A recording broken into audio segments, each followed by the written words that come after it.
the win, like I said, see the picture, Atiku and Rotimi Amaechi, holding hands, shaking themselves and smiling.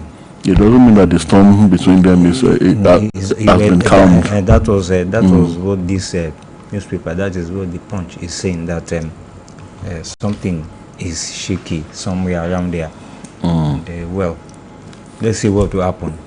Of course, Atiku calls visiting. You don't expect Mr. Amaechi to say that, don't come into my house. That would be a very big political blunder on his part. But it is saying he is wooing.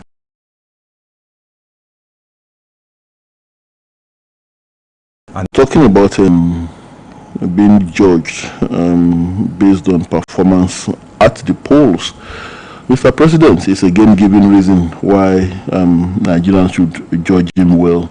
He says, in 3 years, my administration has restored hope in all sectors. Tinubu declares, says 8 trillion naira lost to rent seekers. What does that mean, Bimbo? 8 trillion naira lost to rent seekers. And he says they have restored hope in 3 years. Oh, God, today is May 29. Yes. That's the anniversary. May 29. Today is... It's May 29. This is the anniversary of the administration. Yes. So, President Tinubu has appraised his administration in the last 3 years with a positive verdict. Visible progress is taking shape across all sectors. In a national broadcast to commemorate his third year in office, President Tinubu recalled the economic and security challenges inherited from the immediate past administration, but which he confronted frontally with a singular vision to restore confidence in governance and work his talk on his electoral promises to Nigerians.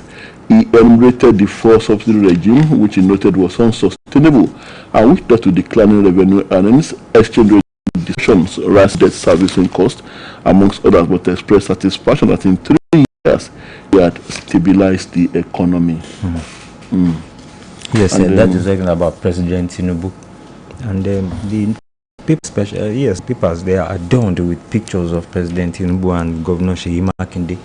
Governor Seyi Makinde 7 years, President Tinubu 3 years, and going for a second term. Yes, adorned in the newspapers, congratulating them in the last dispensation, now coming to an end, coming to a twilight. Now Governor Makinde is saying here, that yes, State Governor Seyi Makinde has called on the federal government to expedite action on the creation of state police as a way of strengthening the security architecture and curbing criminality in the country. And Makinde made this call on Thursday at the governorship and legislative primary of the Allied People's Movement APM, which held at Watershed Event Center, Old Ife Road, Ibadan. Asked the federal government to support state houses of assembly to accelerate the process of enacting the required legislation. The governor stressed that the establishment of state police will improve local intelligence gathering and enhance the capacity of states to respond swiftly and adequately to security threats within their domains.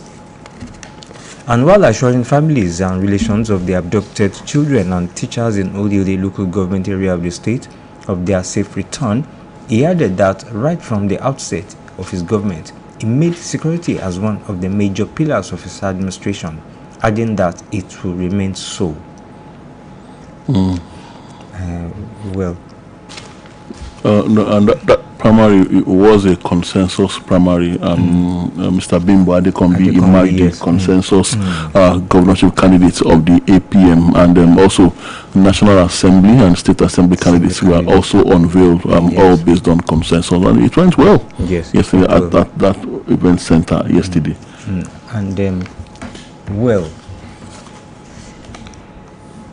Yes, before we go on the commercial, still talking about the calls for the the action of releasing the kids to be rescued. Governor Seyi Makinde is calling on the federal government to expedite action. And I think I know something is being done on the part of the state government itself. He was talking about state police. Yes, action on state police, but that would be talking about state police, yes. And he also mentioned something about the school, the students and the principal and the teachers there. And well, I know that something is going to happen. Yes, the governor is not just sitting; he's doing some things. Yes, doing some things, taking some steps, while reassuring the families and relations of the abducted children and teachers in the local government of the state of their safe return. He mentioned it yesterday that these students, these abductees, will come back home safely. And there is a rider here, what appears to be a sad reality. We now look over our shoulders, and that's coming from parents here in Ibadan. Well, if Ogbomosho came under attack, yes, and teachers and students were abducted, there is every reason for parents in Ibadan to feel concerned. That is a fallout of what happened in Oluyole. Like I said, a very sad reality here. And federal government considers flight restrictions, passenger isolation over Ebola trade. They shouldn't just be considering this, but it should be the next line of action. Still something under consideration. This quick commercial break and we'll be back.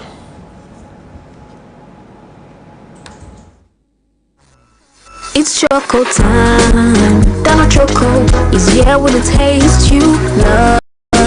Just open, pour, and enjoy the chocolatey ride. Choco 3 in 1. Ooh, taste it, love it. Donald Choco 3 in 1. Ooh, I love it.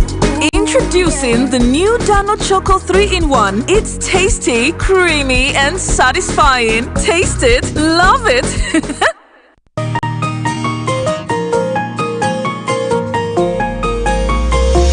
Conversation.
Alright, we are back, and it's good to know you are still there, and the program is still Conversation on Oluyole 98.5 FM. But on the matter of Ebola, let's see, the federal government is considering possible restrictions on flights from countries affected by the Ebola virus as part of fresh measures to prevent any outbreak in Nigeria. And this was disclosed on Thursday by the Chief of Staff to the President, Right Honorable Femi Gbajabiamila, following a high-level strategic meeting held on Victoria Island, Lagos State, to review the country's Ebola preparedness and response framework. So they are just holding meetings instead of doing the needful immediately. And I'm beginning to wonder, these are measures that should have been put in place. Flight restrictions, yes, though it may not be total flight restrictions. Restriction could also mean controlling what comes in or goes out. Yes. So proper regulation and proper check on passengers coming in into the country.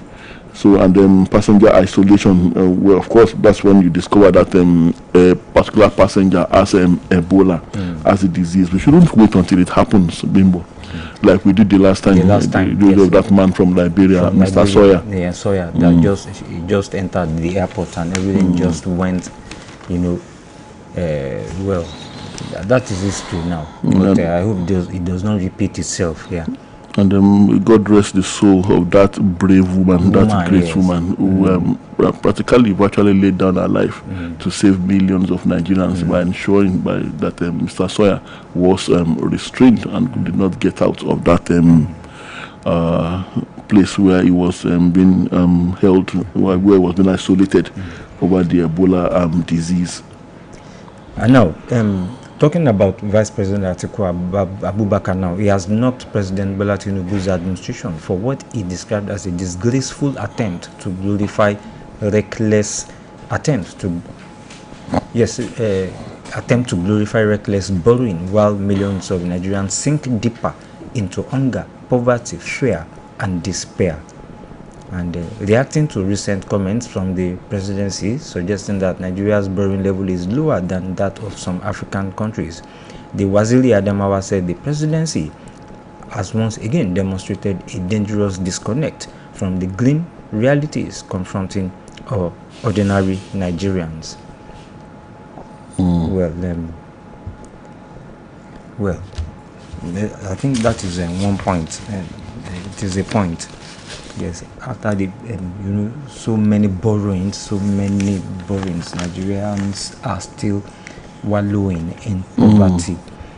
And the authorities continue to defend the borrowings. We also have this one.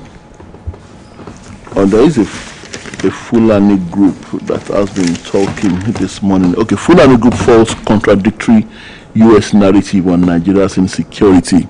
This is an ethnic group. The concerned Fulani people of Nigeria has criticized what it described as contradictions in the United States' evolving narrative on insecurity in Nigeria, particularly regarding Fulani herders and allegations of Fulani militancy. In a statement signed on his behalf by Ibrahim Barinkodo Chubado and made available to journalists on Thursday, the group questioned what it called the United States' repeated back and forth posture on Nigeria's security challenges. According to the statement, earlier assessments reportedly linked to the U.S. government cautioned against portraying the Fulani ethnic group as the singular source of insecurity in Nigeria or as enemies of the state. The group said previous reports rejected sweeping accusations against Fulani communities, describing such narratives as politically motivated and lacking factual balance. Now, it goes on and on. And the group said the group argued that other farmer conflicts had often been oversimplified despite repeated warnings from security experts that the crises were driven by broader issues such as land disputes, environmental pressures, grazing routes, and local political tensions. Well, that is where I'm not very comfortable with the Fulani group's statements. Now, they're talking about broader issues. Has been the cause of Fulani farmers' others conflicts, and they are talking about land disputes, environmental pressures, grazing, and local political tensions. Now, land disputes, a situation where you leave your own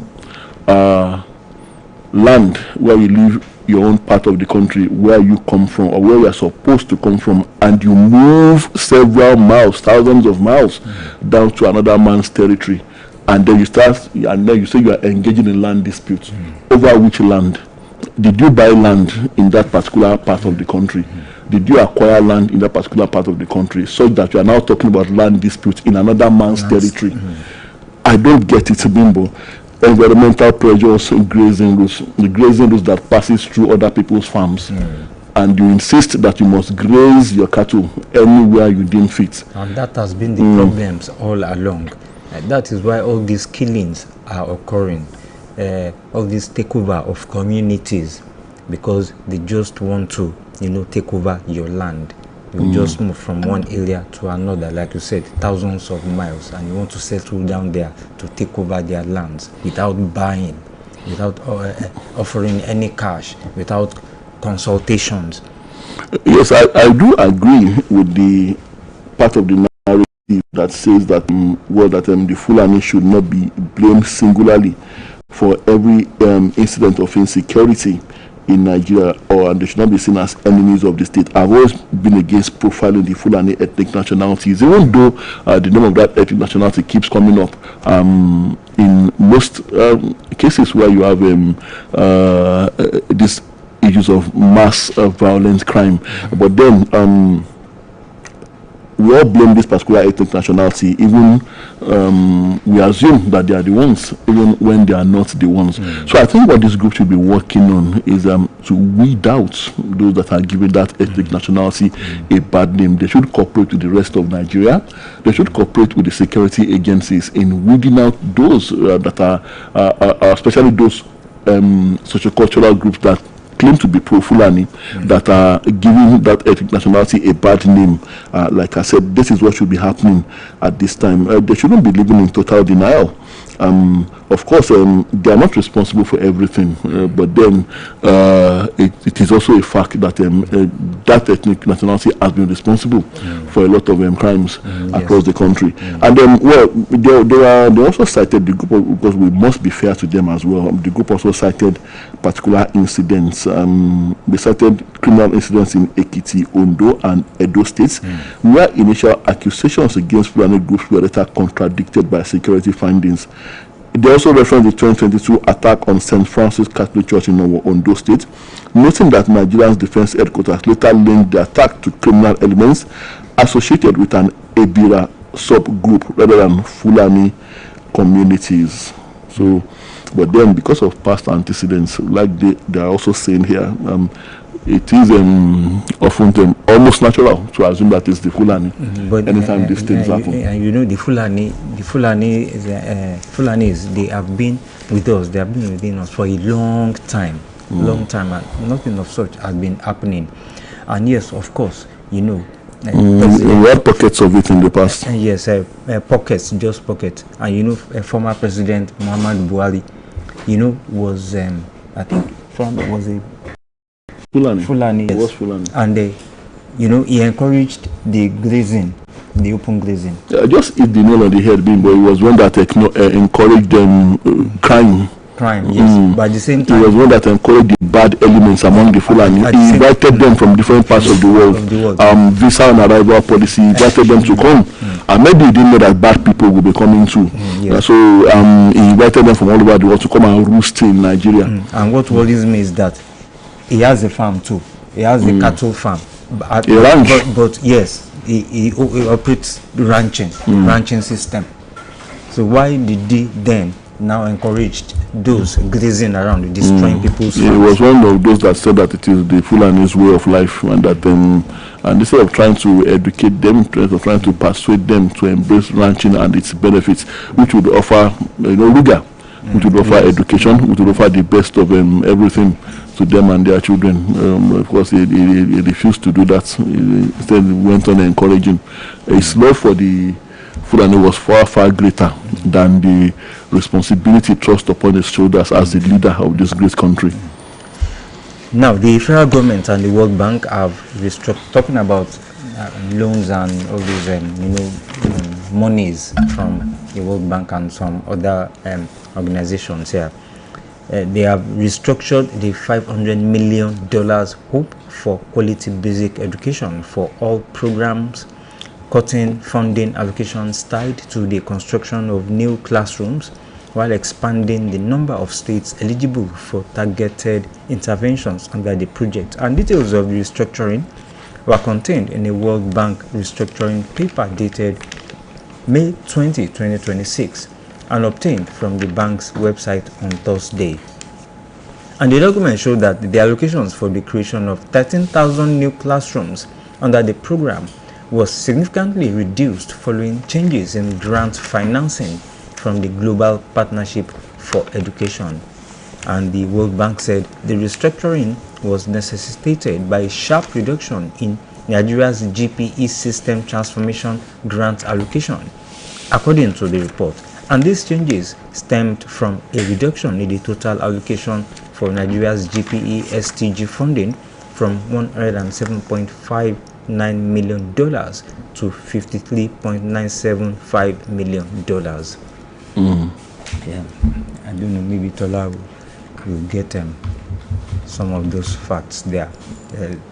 I think a kind of grant to the education sector in Nigeria where it was reduced because of the supposed GPE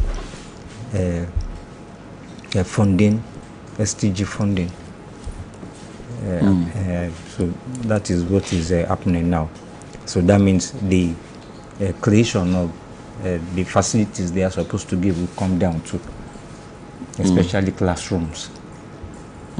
So the reduction, is it on our part, coming from our end? I think it is a grant. It is a grant. To be a grant. Okay. But this one, Bimbo, again talking politics, Nigeria sliding back to Abacha era, but we will defeat them, says Gbenga Ashim. And I know why I decided to read this headline, Bimbo. Now, if Mr. Gbenga Ashim, a chieftain of the Accord Party, is saying that we are sliding back to the Abacha era, that might actually be a positive, Bimbo. Like I always say, Nigeria is a country where its best is always in its past.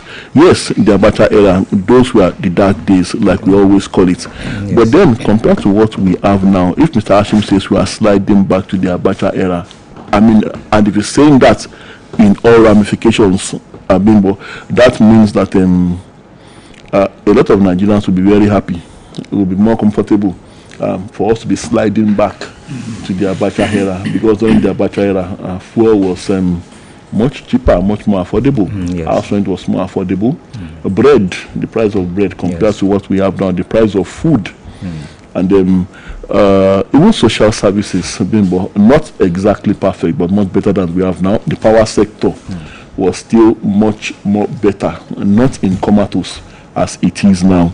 So, well, maybe the only bad aspect was, okay, I'm talking about the high-profile killings and assassinations, but it's still happening now. Now, we'll not be having high-profile political killings as such, but what we are having is mass killings, mass wiping out of entire communities. Of ethnic groups. Might, let me just say genocide. That's what we are having now.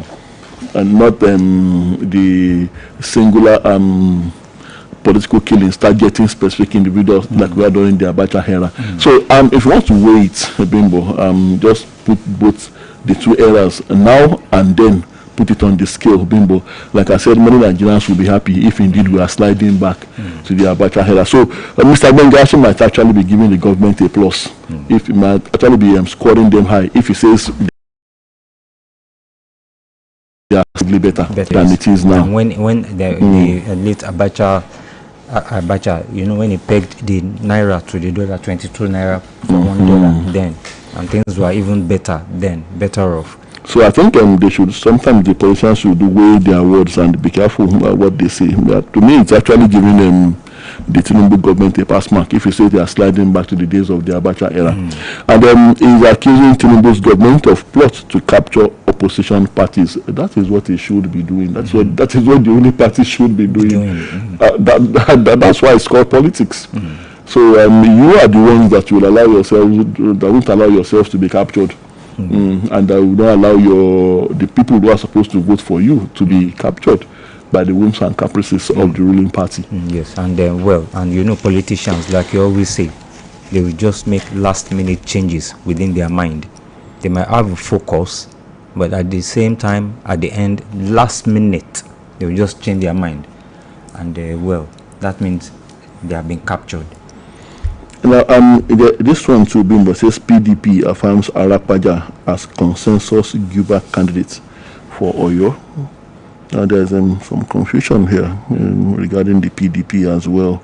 We heard reports that a particular faction of the party chose Azim Bolarumi, a former deputy governor of the state. I heard that too. But now here we are.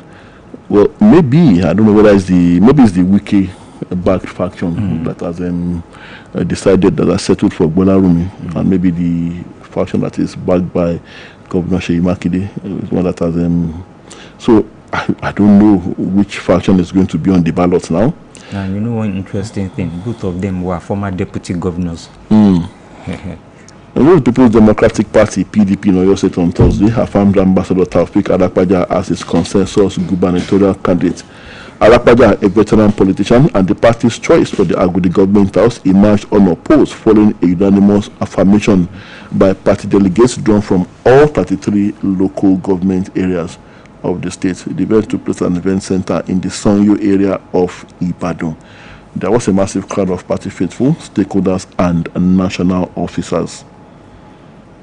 Well, let's see how it unfolds. Yes, let's see. Now, well, I have this one before we take the. Yes, we have a commercial, but let's take this one here now. The Nigerian Education Loan Fund has dismissed a false and misleading circulating online report alleging that the federal government has suspended students' upkeep allowance payments under the student loan scheme. And in a statement issued by its Director of Strategic Communications, Oluyole, the fund described the publications currently making rounds on social media as fabricated and intended to misinform the public and create unnecessary panic among students and other stakeholders. NEL Fund has stressed that no directive has been issued by the federal government or NEL Fund regarding the suspension of upkeep allowances. Well, I think that is a kind of clearance here for majority of Nigerian students. All right. Well, so much picture splash in the papers today. May 29 anniversary. Yes, talking about Governor Seyi Makinde, 7 years, and then President Tinubu, 3 years. All right, let's have this quick commercial break. When we are back, we open the phone lines.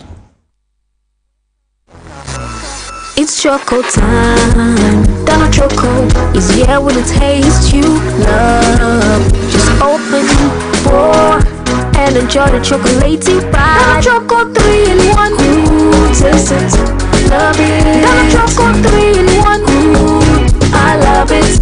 Introducing the new Dano Choco 3-in-1. It's tasty, creamy, and satisfying. Taste it, love it.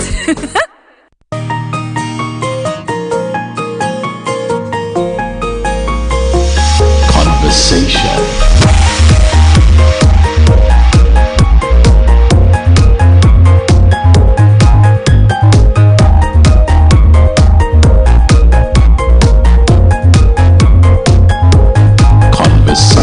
Conversation on Oluyole 98.5 FM. It's your turn.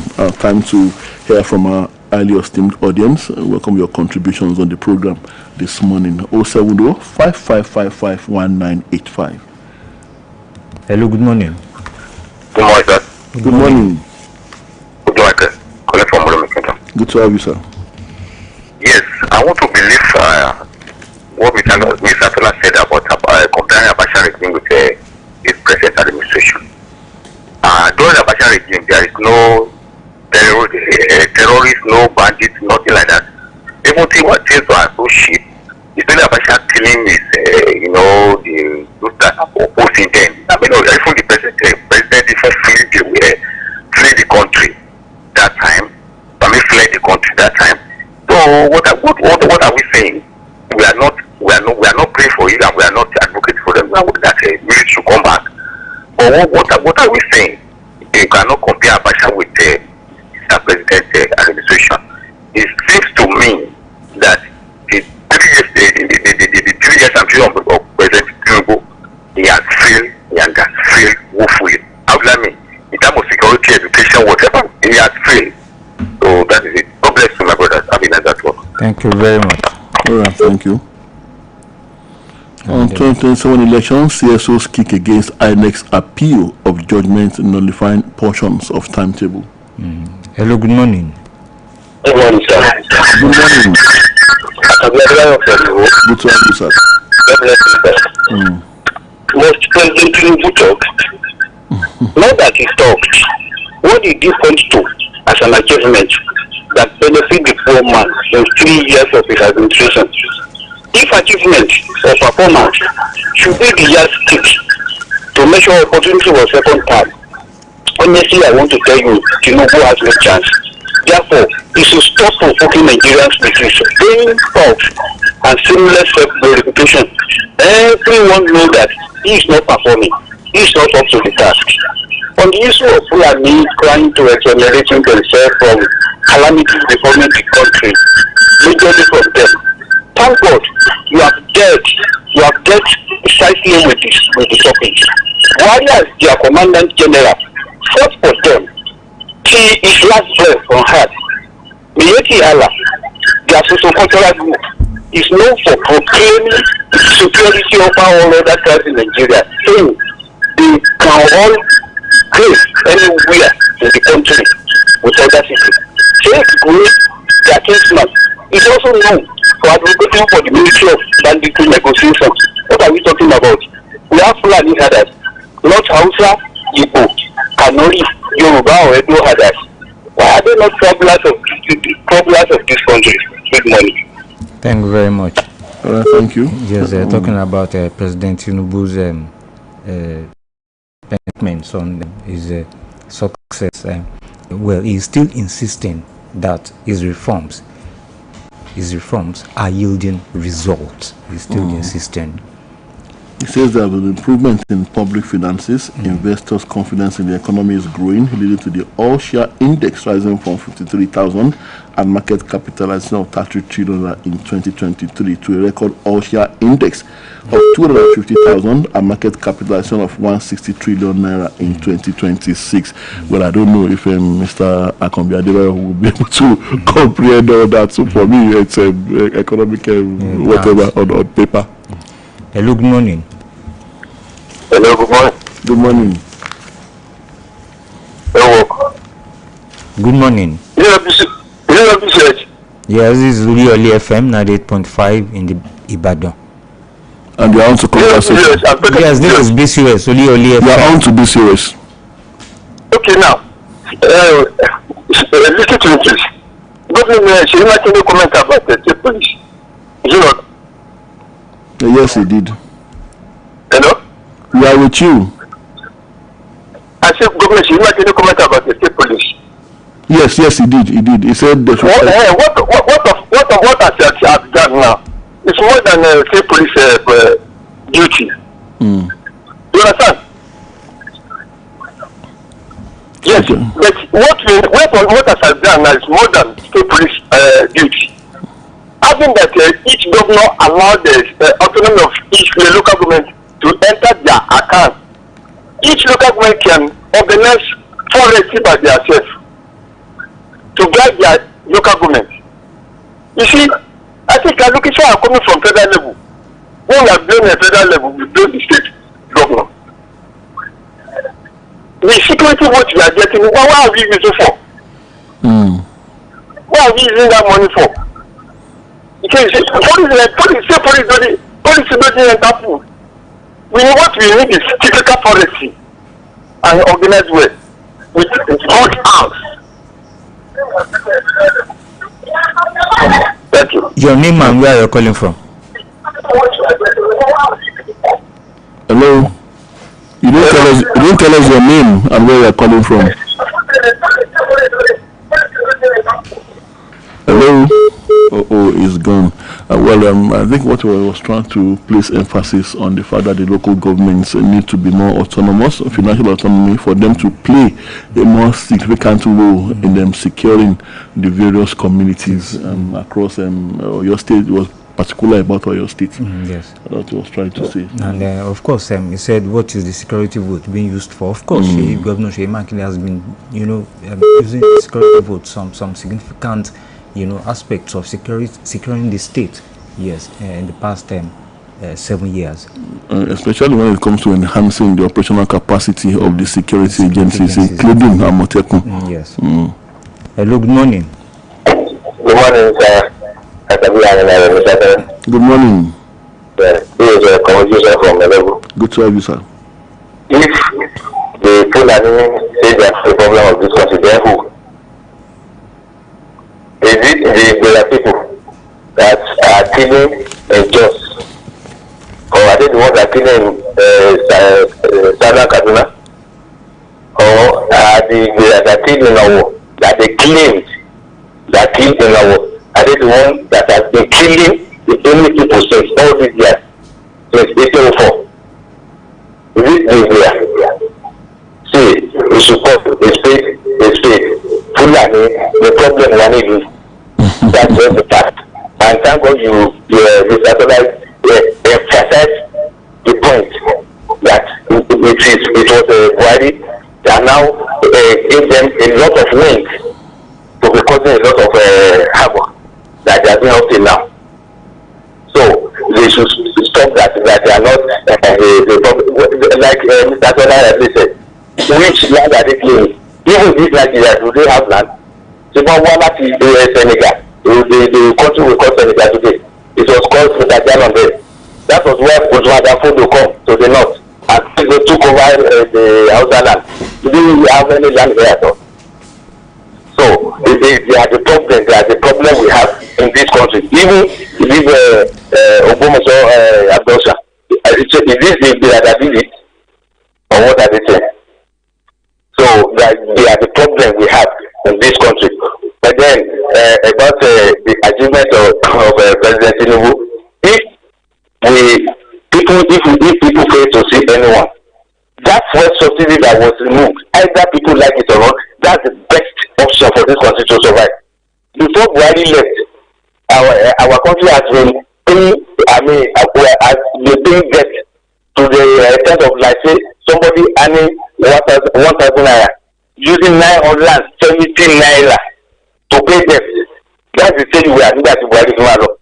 And this man has reduced that debt now more than 50%. And our GDP has gone up. Our foreign reserve has gone up. So all those things will first happen before people will begin to see the manifestation in the society. So everything that goes up and it follows that first subsidy removal. And it has to be that way, then later everything will be organized and just come down. That's the way it is done. You say that about the by every minute, don't you think I'm not doing yes, everything to warrant. God bless you.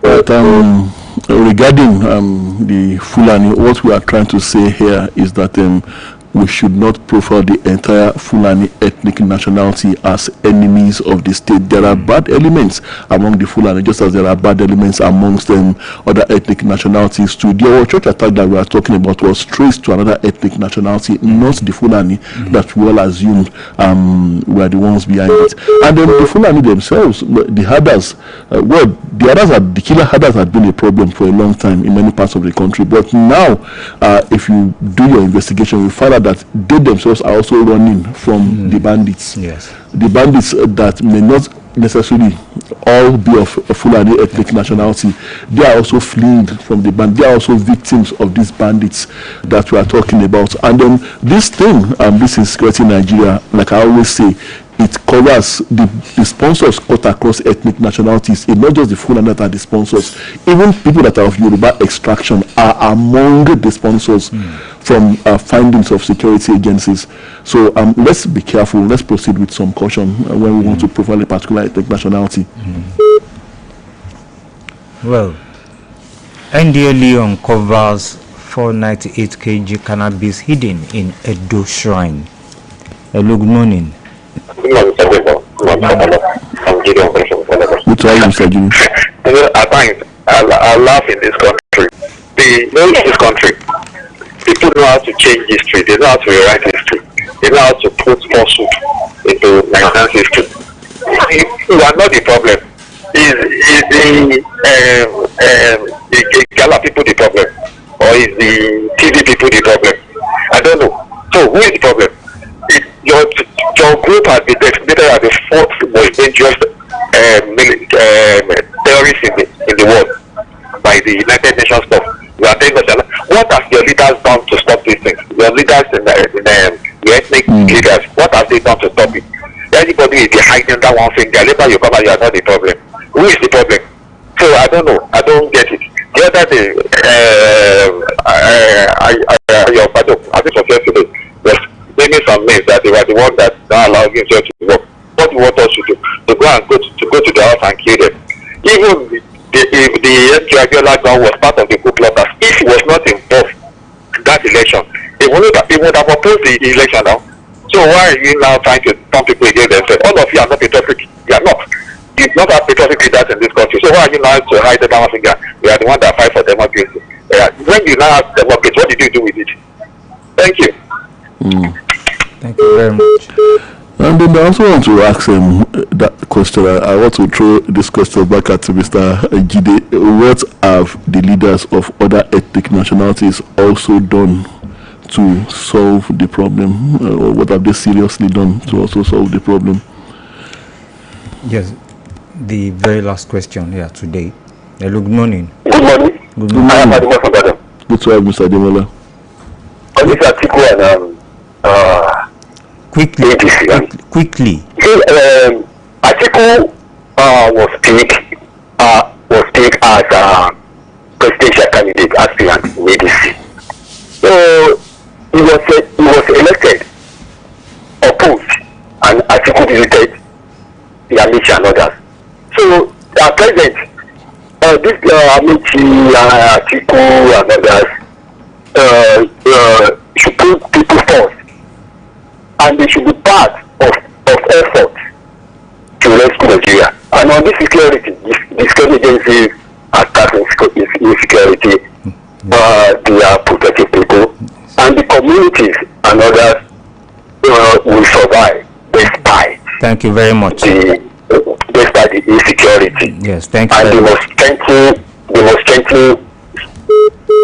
All right, thank you. You made your point, and we have to go. We'll be back same time tomorrow morning, God willing. My name is Tona Teriba. My name is Bimbo Akombi. Thanks very much for listening. Enjoy your day.